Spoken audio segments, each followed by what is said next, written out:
శ్రీవారి బ్రహ్మోత్సవాలలో రెండో రోజు ఉదయం శ్రీవారు చిన్న శేష వాహనంపై ఊరేగారు. ఇక శరన్నవరాత్రి ఉత్సవాల్లో ఇవాళ విజయవాడ కనకదుర్గమ్మ కాత్యాయని దేవి అలంకారంలో భక్తులకు దర్శనమిస్తున్నారు. ఇటు బతుకమ్మ సంబరాలలో ఇవాళ 5వ రోజు వేడుకలు వైభవంగా సాగుతున్నాయి. ఈ 3 వేడుకల సమాహారాన్ని మీ ముందుకు తెచ్చిన పండగ వేళ కార్యక్రమానికి స్వాగతం.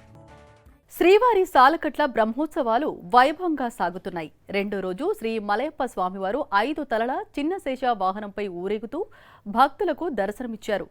ఏనుగులు, అశ్వాలు ముందు కదులుతూ ఉండగా భక్తుల కోలాటాలు, మంగళ వాయిద్యాలు, ఇతర కళా ప్రదర్శనల మధ్య వాహన సేవ కన్నుల పండగలా సాగింది. ఈ రోజు రాత్రి 7 గంటల నుంచి 9 గంటల వరకు హంస వాహనంపై ఊరేగనున్నారు స్వామివారు.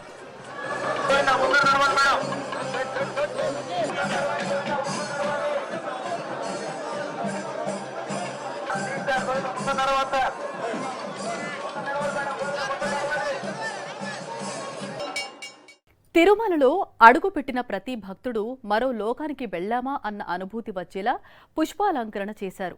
తిరుమలేశుడి కోసమే ఈ పుష్పాలు ఉన్నాయా అన్నట్లు ఆనంద నిలయాన్ని పలు పుష్పాలతో అలంకరించారు. శ్రీవారి బ్రహ్మోత్సవాలు చూసేందుకు 2 కళ్ళు చాలవు అన్నట్లు ఏర్పాట్లు చేసింది. ఆ పుష్పాలంకరణ చూసిన జన్మ ధన్యమవుతుంది. తిరుమలలో చేసిన పుష్పాలంకరణపై మరింత సమాచారం మా ప్రతినిధి ప్రసాద్ అందిస్తారు. తిరుమల శ్రీవారి బ్రహ్మోత్సవాలు అత్యంత వైభవంగా ప్రారంభమయ్యాయి. తిరుమలలో ఈ రోజు నుంచి కూడా దాదాపు అక్టోబర్ 2వ తేదీ వరకు 9 రోజుల పాటు అత్యంత వైభవంగా జరుగుతాయి.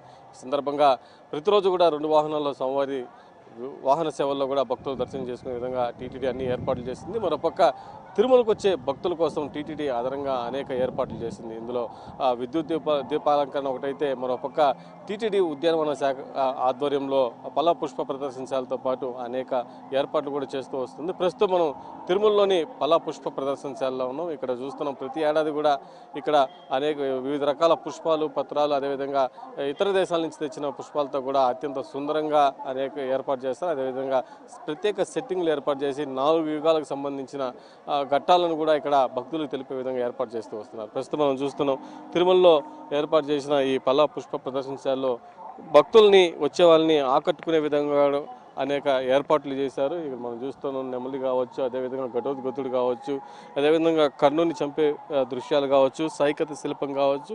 గార్డెన్ సూపరింటెండెంట్ శ్రీనివాస్ గారు ఉన్నారు. వాళ్ళని అడిగి మరింత సమాచారం తెలుసుకునే ప్రయత్నం చేస్తాం. అసలు ఇక్కడ ఎలాంటి ఏర్పాట్లు చేశారు, గత ఏడాదికి ఈ ఏడాదికి ఎలాంటి మార్పులు ఉన్నాయి, మొత్తం ఓవరాల్గా ఎన్ని పుష్పాలను ఇక్కడ ఏర్పాటు చేశారనే విషయాన్ని కూడా ఒకసారి వాళ్ళ మాటల్లో తెలుసుకునే ప్రయత్నం చేస్తాం. సార్ చెప్పండి, ప్రతి ఏడాది కూడా అత్యంత వైభవంగా ఈ పల్ల పుష్ప ప్రదర్శనశాలను ఏర్పాటు చేస్తూ వస్తున్నారు. మరి ఈ ఏడాది ఎలాంటి ఏర్పాట్లు? ఓం నమో వెంకటేశయ్య చైర్మన్ గారు, ఈఓ గారు, అలాగే అడిషనల్ ఈఓ గారు ఆదేశానుగుణంగా సుమారు 90,000 నంబర్లు 18 రకాల సీజనల్ ఫ్లవర్స్ను ఇక్కడ ఇచ్చేసే భక్తులకు కనువిందు చేసే విధంగా ఏర్పాటు చేస్తాము. స్వామివారి బ్రహ్మోత్సవ సందర్భంగా మనం 9 రోజులు 3 సార్లు గుడిలో అలంకరణ చేపడతాము. మహాద్వారం నుంచి గర్భాలయం వరకు, అలాగే బయట ప్రాంతాల్లో కూడా సుమారు 9 రోజులు కలిపి 60 టన్నుల సాంప్రదాయ పుష్పాలు, అలాగే 3 లక్షల నంబర్ల కట్ ఫ్లవర్స్ వినియోగించడానికి అన్ని ఏర్పాటు చేస్తున్నాం. ప్రతి సంవత్సరంతో పాటు ఈ ఏడాది కూడా అత్యంత వైభవంగా సైకత శిల్పం కూడా ఇక్కడ ఏర్పాటు చేశారు. దాదాపు 6 టన్నుల ఇసుకతో ఇక్కడ సైకత శిల్పాన్ని కూడా ఇక్కడ ఏర్పాటు చేసిన పరిస్థితి ఉంది. ముఖేష్తో ప్రసాద్, సాక్షి టీవీ, తిరుమల నుండి. ఇంద్రకీలాద్రిపై దసరా మహోత్సవాలు వైభవంగా కొనసాగుతున్నాయి. 4వ రోజు అమ్మవారు శ్రీ కాత్యాయని దేవి అలంకారంలో భక్తులకు దర్శనమిచ్చారు. 10 ఏళ్లకోసారి వచ్చే అరుదైన అలంకారం కావడంతో దుర్గమ్మ దర్శనానికి భక్తులు పోటెత్తారు. బెజవాడలోని ఇంద్రకీలాద్రిపై కొలువైన కనకదుర్గమ్మ సన్నిధిలో దసరా మహోత్సవాలు కొనసాగుతున్నాయి. ఉత్సవాల్లో 4వ రోజు అమ్మవారు శ్రీ కాత్యాయని దేవి అలంకారంలో భక్తులకు దర్శనమిచ్చారు. తిథుల్లో హెచ్చుతగ్గులు రావటం వల్ల ఈ ఏడాది 11 రోజుల పాటు ఉత్సవాలు నిర్వహిస్తున్నారు. 10 ఏళ్ల క్రితం ఇదే తరహాలో తిథుల్లో హెచ్చుతగ్గుల వల్ల 11 రోజుల పాటు ఉత్సవాలు నిర్వహించారు.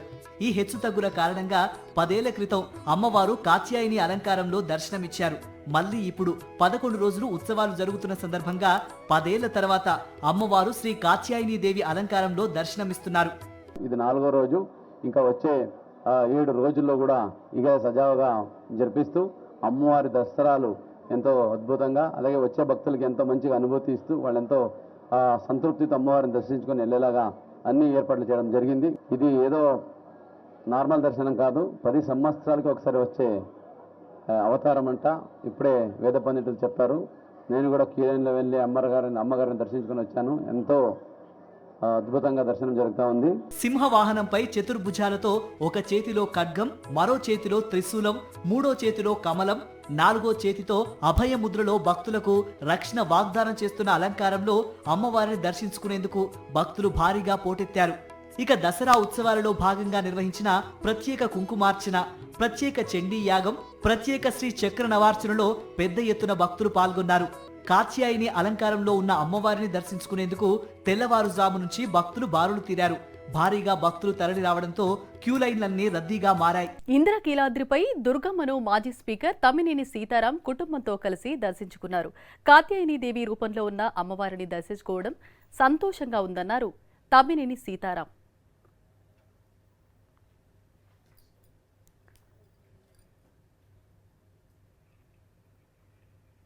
దసరా ఉత్సవాలు అనేసరికి అందరికీ కలకత్తా, మైసూర్లో జరిగే ఉత్సవాలు గుర్తుకు వస్తాయి. అక్కడ ఎంత వైభవంగా ఉత్సవాలు జరుగుతాయో ఆంధ్రప్రదేశ్లోని ఈ ప్రాంతంలో కూడా అంతే వైభవంగా జరుగుతాయి. ఇంతకీ ఆ ప్లేస్ ఏంటి?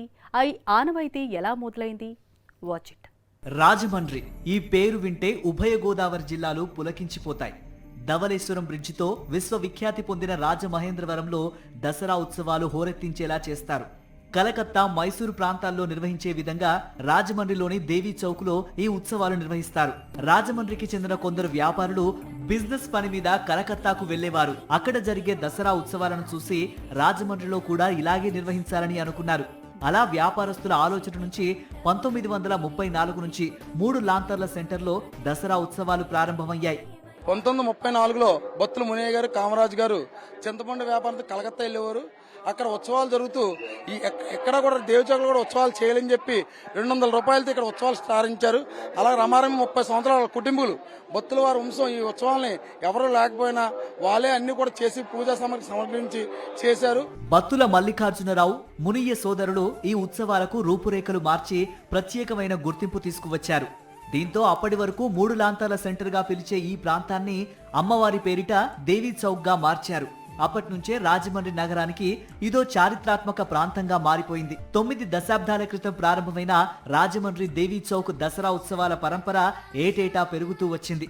ఈ ప్రాంతం వ్యాపార పరంగా ప్రధాన కేంద్రంగా గుర్తింపు పొందడంతో బాలా త్రిపుర సుందరి అమ్మవారి ఉత్సవాలను ప్రతి ఏటా అత్యంత ఘనంగా నిర్వహించాలని భావించిన కమిటీ మైసూరు దసరా ఉత్సవాల తరహాలో నిర్వహించడం ప్రారంభించింది.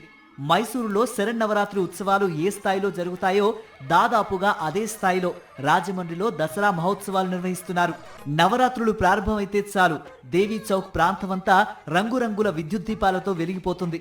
అమ్మవారి ప్రతిమను ఆలయం నుంచి ప్రత్యేకంగా ఏర్పాటు చేసిన గద్దెపై ఏర్పాటు చేస్తారు. అనునిత్యం కుంకుమ పూజలు, ప్రత్యేక పూజలు నిర్వహిస్తారు. పెద్ద సంఖ్యలో మహిళలు ఈ కార్యక్రమాలకు హాజరవుతారు. ప్రతిరోజు కుంకుమ పూజలు అయ్యి జరుగుతాయి. ఈ కుంకుమ పూజలతో పాటు విశేషమైనటువంటి నాటక ప్రదర్శనలు కానీ, సాంస్కృతిక కార్యకలాపాలు కానీ అన్నీ జరుగుతాయి. కనుక భక్తులందరూ ఇక్కడికి విచ్చేసి అమ్మవారిని దర్శించుకొని అమ్మవారి కృపా కటాక్షాలకి పాత్రలవ్వాలని మనస్ఫూర్తిగా కోరుకుంటున్నాం.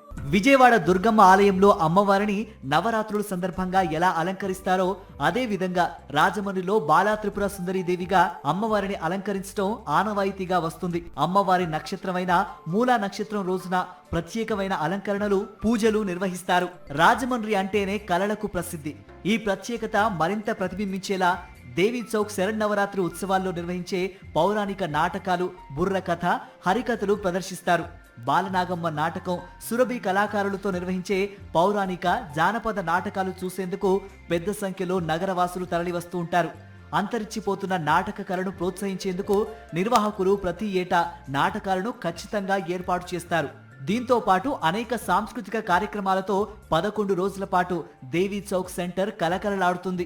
జోగులాంబ గద్వాల జిల్లా ఆలంపూర్ శ్రీ జోగులాంబ బాల బ్రహ్మేశ్వర స్వామి ఆలయంలో దసరా శరన్నవరాత్రి బ్రహ్మోత్సవాలు అంగరంగ వైభవంగా జరుగుతున్నాయి.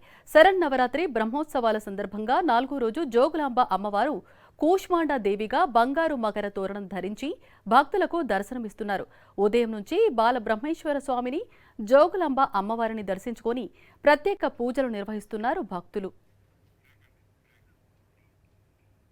దుర్గా నవరాత్రి వేడుకల్లో అమ్మవారు ఒక్కో రోజు ఒక్కో రూపంలో దర్శనమిస్తారు.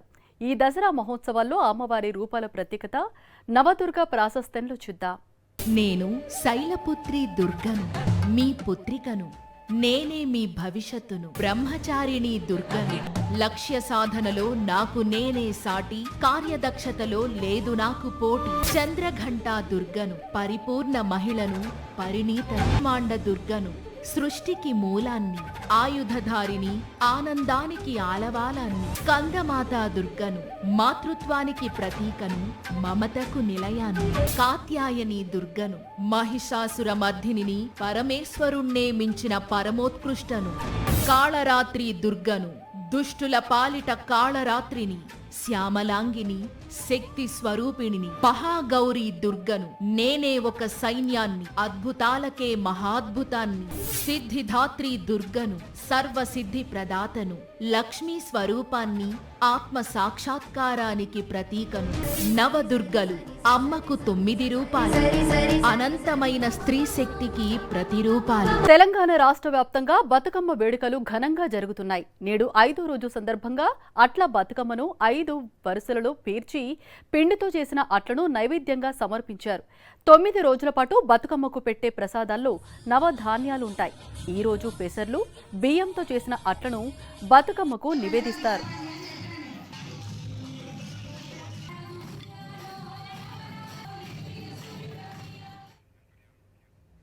ఉస్మానియా యూనివర్సిటీ ఇంజనీరింగ్ కళాశాలలో బతుకమ్మ వేడుకలను ఘనంగా నిర్వహించారు. విద్యార్థులు, అధ్యాపకులు ఉత్సాహంగా బతుకమ్మ ఆటపాటల్లో పాల్గొన్నారు.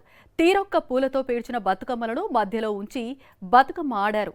తెలంగాణ సంస్కృతి సంప్రదాయాలకు ప్రతీకగా నిలిచే బతుకమ్మ పండుగను కళాశాలలో జరపడం వల్ల విద్యార్థులకు మన సాంప్రదాయాలు తెలిపినట్లు అవుతుందన్నారు వైస్ ప్రిన్సిపల్ మంగు నాయక్. కూకట్పల్లి కోర్టులో బతుకమ్మ సంబరాలు ఘనంగా నిర్వహించారు. బతుకమ్మను పేర్చి ఆడిపాడారు మహిళా న్యాయవాదులు. ప్రతి సంవత్సరం బతుకమ్మ వేడుకలను నిర్వహిస్తున్నట్లు వారు తెలిపారు. ఈ వేడుకలో ముఖ్య అతిథులుగా కూకట్పల్లి కోర్టు న్యాయమూర్తులు హాజరయ్యారు. కర్ణాటక రాజధాని బెంగళూరులో బతుకమ్మను ఘనంగా నిర్వహించారు. కర్ణాటక, తెలంగాణ సాంస్కృతిక సంఘం ఆధ్వర్యంలో నిర్వహించిన బతుకమ్మ వేడుకలో పెద్ద ఎత్తున పాల్గొన్నారు. బెంగళూరులో స్థిరపడ్డ తెలంగాణ వాసులతో పాటుగా అనేక మంది తెలంగాణేతరులు కూడా పాల్గొన్నట్లు కేటీసీఏ ప్రతినిధులు తెలిపారు. ఏటా బతుకమ్మ కార్యక్రమాన్ని నిర్వహిస్తున్నామని, ఈ సంవత్సరం దాదాపు 1500 మంది బతుకమ్మ సంబరాల్లో పాల్గొన్నారని వివరించారు. తెలంగాణ అంతటా బతుకమ్మ సంబరాలు ధూమ్ధామ్గా సాగుతున్నాయి. ఆడపడుచులు ఉత్సాహంగా ఆడిపాడే బతుకమ్మ సంబరాలను పురస్కరించుకుని సాక్షి టీవీ ప్రత్యేకంగా బతుకమ్మ పాటను రూపొందించింది. జాతరొచ్చిందో, పూల జాతరొచ్చిందో, పండుగొచ్చిందో అంటూ సాగే ఆ జానపద గీతాన్ని ఇప్పుడు చూద్దాం.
జాతరొచ్చింది మా పల్లె